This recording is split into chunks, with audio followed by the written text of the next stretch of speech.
Taking a cold shower might make you shiver and feel super chilly all over. But you know what?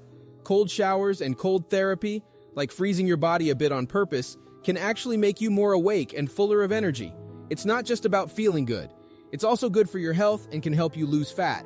Imagine 6 fantastic benefits that scientists have proven when you do cold therapy right. I'll tell you what they are and how to start using the cold to feel awesome starting today.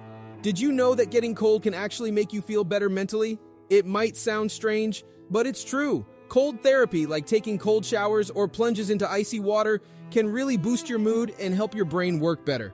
So, what's the secret behind this? Well, when your body gets cold, it releases something called norepinephrine into your bloodstream. Norepinephrine is like a messenger in your brain that helps you stay alert, focused, and in a good mood. Lots of studies have shown that cold exposure can make your body produce more norepinephrine. Now, here's where it gets interesting. When people don't have enough norepinephrine in their bodies, they can start feeling down or even depressed. Scientists have seen this happen in studies where they reduced the amount of norepinephrine in people's bodies on purpose. But when people do things like take cold showers or immerse themselves in cold water, it actually boosts their norepinephrine levels and helps them feel better. You might be wondering though, how cold does it need to be to get these benefits? Well, researchers have found that being in water at around 57 degrees Fahrenheit for an hour can increase norepinephrine levels by a lot. But don't worry, you don't have to stay in for an hour. Even just 20 seconds in water at 40 degrees Fahrenheit, done regularly over a few weeks, can still make a big difference in how much norepinephrine your body produces. Now, let's talk about why exposing your body to cold water can be good for you. But hold on, before you jump into freezing water, take it slow. I'll guide you through that process later. The cool thing is, when you expose your body to the cold, it can actually help reduce overall inflammation in your entire body. Inflammation is when your body reacts to something harmful, like an injury. It's a bit like the body's superhero response to protect itself. But here's the twist. Too much inflammation can cause problems. Imagine it like a superhero who gets a bit too excited and starts causing trouble instead. That's when it can lead to diseases like heart disease, diabetes, cancer, and issues like arthritis. Even the aging process is linked to inflammation. Researchers found that in people over 85 years old, those with lower inflammation tended to live longer and had better brain function. This is important because as people age, things like dementia and Alzheimer's become more common. So by taking it slow and exposing yourself to cold water, you can help keep inflammation in check. It's like giving your body a little training to keep the superhero, inflammation, from going overboard. So the evidence suggests that if you can reduce inflammation, it might help you live longer and lower the chances of facing chronic diseases like heart disease, diabetes, or arthritis. Cold showers and ice plunges could be part of this solution as they may help decrease inflammation. Although we don't fully understand how it works, the 5x increase in norepinephrine, as mentioned earlier, seems to play a role. Research indicates that norepinephrine inhibits inflammation by reducing the levels of TNF-alpha, a potent molecule involved in various human diseases. Apart from norepinephrine, taking cold showers can also lower inflammation by reducing your body's temperature and causing blood vessels to constrict. Surprisingly, this exposure to cold may actually boost immunity. For instance, a study explored the impact of cold water immersion at 57 degrees Fahrenheit on the immune system of men spending 1 hour, 3 times a week in moderately cold water. The results showed that cold water immersion 3 times per week for 6 weeks increased the number of lymphocytes. A lymphocyte is a special kind of white blood cell in our immune system. They're like little defenders that fight off harmful things like bacteria and viruses. Cold therapy, like taking cold showers or swimming in cold water, seems to make our immune system stronger. Many people who do this say they don't get sick as much. Some studies support this idea. For example, one study found that swimming in cold water during winter can reduce the chance of getting sick by 40%. It's surprising because you might think getting cold would make you more likely to catch a cold, but it's the opposite. However, being in the cold isn't always comfortable. It takes mental strength to handle it. Cold showers, for instance, are a good way to toughen up mentally. Doing things that make you uncomfortable can help you control your emotions and handle stress better. Wim Hof, also known as the Iceman, is a strong believer in this. He's an extreme athlete who has done incredible things in the cold. He broke records for staying in direct contact with ice and swimming long distances under ice. Hof thinks facing the cold makes his mind tougher and believes anyone can do it too. For those trying to lose weight, cold exposure can be a great help in burning fat. When you're in a cold environment, it activates a special type of fat called brown fat, which generates heat to keep your body warm in chilly conditions.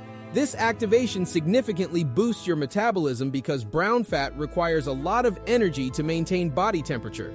Taking cold showers or plunging into icy water can temporarily increase your metabolism, leading to extra fat loss. A study illustrated this effect when a group of men stood in 68-degree Fahrenheit water for an hour, raising their metabolic rate by nearly 100%. When the temperature dropped to 57 degrees Fahrenheit, their metabolic rate soared by 350%. Imagine the impact of even colder temperatures, like an ice bath, on metabolism. However, it's crucial to be aware that cold exposure might increase hunger in some individuals. So, if you plan to use ice baths or cold showers for weight loss, be cautious not to overeat and inadvertently consume more calories after exposing yourself to the cold. Now, let's talk about another good thing about using cold therapy. It can make you last longer and be more active by increasing something called mitochondrial biogenesis. This means that being exposed to cold can make more powerhouses, called mitochondria, in your cells.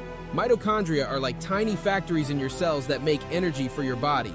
They do this by doing chemical reactions and other important things in your cells. Having more mitochondria is super important for being able to keep going and not get tired easily. It's like having more engines to use oxygen for making energy, which is a big help for staying active and having endurance. In a study with guys who like to run, they sat in cold water 3 times a week for 15 minutes. After 4 weeks of doing that, their muscles had more mitochondria. Another study found that being in cold water after intense running can increase a gene called PGC1 alpha. This gene is like a boss that tells your muscles to make more mitochondria. Now, I promise to tell you what you can do to get these benefits. Remember, there's no one perfect way to do cold therapy. Some people need to take it slow and get used to it little by little. And remember, more isn't always better, especially if you're new to being cold. Don't try to be in ice-cold water for a long time right away. Start with a kind of cold shower and then make it colder each time. It's like lifting weights. You start with what's not too heavy and then make it harder over time. If you're new to the idea of taking cold showers, there's a simple way to start. Just turn the shower dial to the coldest setting and give it a go for a quick 5 to 15 seconds. It might feel a bit challenging at first, but that's perfectly okay. Gradually, you can increase the time you spend in the cold water. Another approach is to mix things up by alternating between warm and cold water during your shower. This technique, known as contrast therapy, not only exposes you to the benefits of cold exposure, but can also aid in post-workout recovery. Studies, like a comprehensive meta-analysis from 2017, have shown that athletes recover faster from fatigue when using this method. A simple routine you can try is switching between hot and cold water, spending 60 seconds under each. If that feels too intense initially, start with a gentler approach. Alternate between 2 minutes of warm water, followed by a minute of cold water. Repeat this cycle for 5 to 8 rounds, and you'll likely feel invigorated afterward. If you have access to a sauna, here's an enjoyable combination. Spend 10 minutes in the sauna, followed by a cold plunge or a cold shower between each round. This alternation between warmth and cold can lead to a quick opening and closing of blood vessels throughout your body. The warmth encourages them to open, while the cold prompts them to close rapidly. This dynamic action creates a pumping effect, which may reduce swelling, inflammation, facilitate the removal of waste products like lactate, and enhance the delivery of nutrients to your muscles. Once you get used to chilly showers, you might want to give ice baths a shot. They're way colder and more intense. Whether you start with showers or go straight to the icy plunge, experts like Wim Hof recommend focusing on your breathing and calming your body down, almost like meditation, to handle the cold better. So that's the gist of it. I hope you enjoyed this video. If you did, don't forget to subscribe to my channel for more. Cold showers offer various benefits like boosting mental toughness, immunity, and mood, as well as reducing inflammation and body fat. However, achieving these benefits isn't just about the cold. Maintaining a healthy diet and a solid workout plan is crucial. When you combine cold therapy with a good diet and exercise routine, you'll experience even more significant benefits. So, don't forget to subscribe to my channel for more content like this. Thank you for watching.